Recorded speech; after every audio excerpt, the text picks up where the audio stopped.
Nasa China ngayon si Pangulong Noynoy Aquino para dumalo sa APEC Economic Leaders Meeting. Layo nitong patatagin ang kalakalan at ekonomiya ng mga miyembrong bansa. Mula sa China, nakatutok si Cara David. Nandito ngayon sa Beijing, China, si Pangulong Noynoy Aquino. Dumating siya sakay ng flight TR-001, dadalo ang Pangulo sa 22nd APEC Economic Leaders Meeting kasama ang 20 pang leaders ng iba't ibang bansa sa Asia-Pacific region.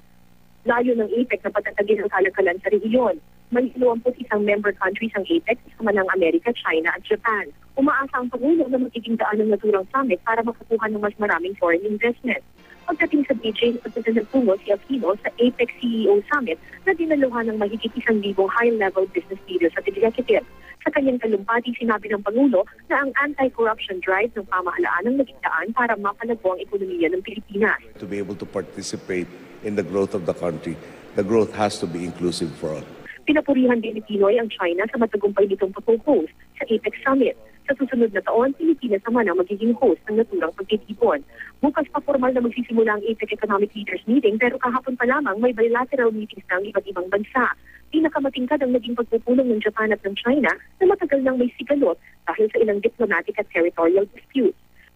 Nagkasundo ang Japan at China na unti-unting buhayin muli ang komunikasyon sa pagitan ng dalawang bansa.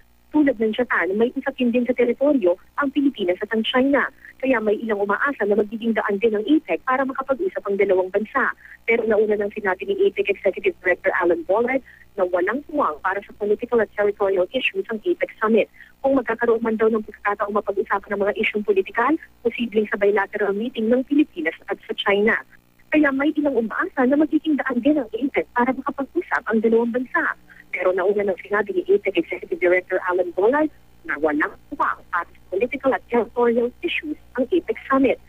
Kung magkakaroon man daw ng pagkakataong mapag-usapan ng mga isyong politikal, posibleng sa bilateral meeting ng Pilipinas at sa China.